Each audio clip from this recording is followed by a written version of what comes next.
আজকে আমরা সংখ্যা পদ্ধতির অর্থাৎ আইসিটির তৃতীয় অধ্যায়ের সংখ্যা পদ্ধতির পরিচিতি পর্ব নিয়ে আলোচনা করবো আমরা।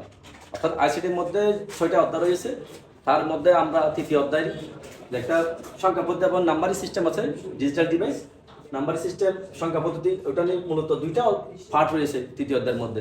একটা হলো ডিজিটাল ডিভাইস আর একটা হলো সংখ্যা পদ্ধতি। তবে আমরা শুরুতে সংখ্যা পদ্ধতি আলোচনা করব। এবার আসি সংখ্যা পদ্ধতিকে আগে বলে। আমরা জানি কি কোনো সংখ্যা লেখা ও প্রকাশ করার পদ্ধতিকে সংখ্যা পদ্ধতি বলে। কোনো সংখ্যা লেখা ও প্রকাশ করার পদ্ধতিকে সংখ্যা পদ্ধতি বলে। এই সংখ্যা পদ্ধতি কয় প্রকার? 2 প্রকার। সংখ্যা পদ্ধতি কয় প্রকার? 2 প্রকার। 1 নাম্বার পজিশনাল সংখ্যা পদ্ধতি, 2 নাম্বার নন পজিশনাল সংখ্যা পদ্ধতি। এবার আসি পজিশনাল কাকে বলে। যে সংখ্যার নিজস্ব মান থাকবে, ভিত্তি থাকবে এবং একটা স্থায়ী মান থাকবে, তাকে বলা হয় কি পজিশনাল সংখ্যা পদ্ধতি। অর্থাৎ যে সংখ্যার নিজস্ব মান, ভিত্তি এবং স্থায়ী মান থাকে, তাকে বলা হয় কি পজিশনাল সংখ্যা পদ্ধতি। একটা মূল সংখ্যা হওয়ার ক্ষেত্রে, একটা পূর্ণমান হওয়ার ক্ষেত্রে আমাদের 3টা বৈশিষ্ট্য দরকার হয়। তার মধ্যে যে মানটা হবে সেই মানটা কি থাকতে হবে? একটা নিজস্ব মান থাকতে হবে, ভিত্তি থাকতে হবে এবং স্থায়ী থাকতে হবে। তাহলে সেটাই মানটা হবে, সেই সংখ্যাটা হবে কি পজিশনাল সংখ্যা পদ্ধতি।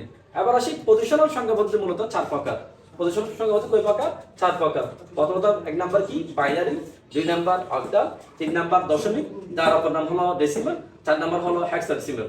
এবার আসি প্রথমটা কি বলছিলাম যে আমরা বাইনারি বলছিলাম। এবার আসি বাইনারি। বাইনারি কি? বাইনারি হলো যে সংখ্যা পদ্ধতিতে শুধুমাত্র 2টি অঙ্ক ব্যবহার করা হয়, তাকে বলা হয় কি বাইনারি সংখ্যা পদ্ধতি। যে সংখ্যা পদ্ধতিতে শুধুমাত্র 2টি অঙ্ক ব্যবহার করা হয়, তাকে বাইনারি সংখ্যা পদ্ধতি বলে, যেমন 0 এবং 1।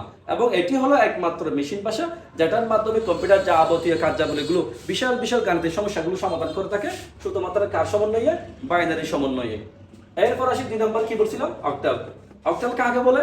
যে সংখ্যা পদ্ধতিতে শুধুমাত্র 8টি অঙ্ক ব্যবহার করা হয়, তাকে অক্টাল সংখ্যা পদ্ধতি বলে, যেমন 0, 1, 2, 3, 4, 5, 6 এবং 7। তাহলে 0 থেকে 7 এর ভিতর হলে সেটাকে বলবো আমরা কি বলবো? অক্টাল বলবো। 0 এবং 1 এর ভিতর হলে সেটাকে আমরা কি বলবো? বাইনারি বলবো। এবার আসি দশমিক কাকে বলে? যে সংখ্যা পদ্ধতিতে শুধুমাত্র 10টি অঙ্ক ব্যবহার করা হয়, তাকে দশমিকে বলা যাবে, ডেসিমালে বলা যাবে। এবং তাহলে বাইনারি ভিত্তি কত হয়?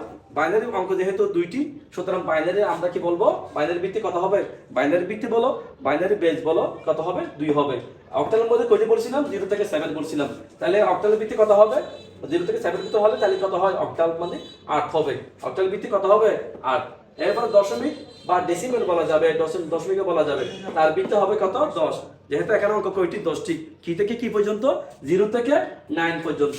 এরপর আসি একদম সর্বশেষ চতুর্থ, এটা হলো হেক্সাডেসিমাল। আমরা জানি হেক্সা মানে হলো 6, ডেসিমাল মানে কি বলছিলাম? 10। তো 10 আর 6 যোগ করলে কত হয়? 16। তার মানে হেক্সাডেসিমাল মানে কত? 16। অর্থাৎ হেক্সাডেসিমাল মানে যে সংখ্যা পদ্ধতিতে শুধুমাত্র 16টি অঙ্ক ব্যবহার করা হয়, তাকে হেক্সাডেসিমাল সংখ্যা পদ্ধতি বলে। যেমন 0, 1, 2, 3, 4, 5, 6, 7, 8, 9 এবং A B C D E F। Sir এখন A B C D কোথা থেকে আসলো? আমরা যখন 10 ধরবো, 10-এর মান আমরা A হিসেবে গণ্য করব। যখন আমরা 11 মান পাবো, 11কে আমরা B দ্বারা চিহ্নিত করব। অর্থাৎ 10 বলতে A, B বলতে 11, C মানে 12, D বলতে 13, E বলতে 14, F বলতে কি 15। তাহলে অঙ্ক কয়টা হয়? 0 থেকে কত? F। তার মানে অঙ্ক কয়টা হয়? 16টা হয়। ওকে, তার মানে আমরা আজকে কি পড়লাম? সংখ্যা পদ্ধতিতে আমি সংখ্যাটা উদাহরণ দিয়ে বুঝালাম। এরপরে সংখ্যা পদ্ধতি কয় প্রকার বললাম? 2 প্রকার। একটা হলো পজিশনাল সংখ্যা পদ্ধতি, আরেকটা হলো নন পজিশনাল সংখ্যা পদ্ধতি। এই পজিশনাল সংখ্যা পদ্ধতি কয় প্রকার? 2 প্রকার, 4 প্রকার। একটা হলো বাইনারি, অক্টাল, দশমিক, হেক্সাডেসিমাল। এবার আসি নন পজিশনাল সংখ্যা পদ্ধতি। নন পজিশনাল সংখ্যা পদ্ধতি কাকে বলে? যে সংখ্যার নিজস্ব মান থাকবে কিন্তু ভিত্তি এবং স্থান থাকবে না, তাকে বলা হয় কি নন পজিশনাল সংখ্যা পদ্ধতি। এই সংখ্যারও এই পজিশনাল সংখ্যা পদ্ধতি কিছু কি আছে? প্রকারভেদ রয়েছে। তবে যে প্রকারভেদগুলো রয়েছে সেই প্রকারগুলো বর্তমান সময়ে এগুলো প্রচলন নাই বিধায় এগুলো আমি উল্লেখ করতেছি না। তাহলে আমরা আজকে সংখ্যা পদ্ধতির পরিচিতি পর্ব নিয়ে আমরা কি করলাম? আলোচনা করলাম।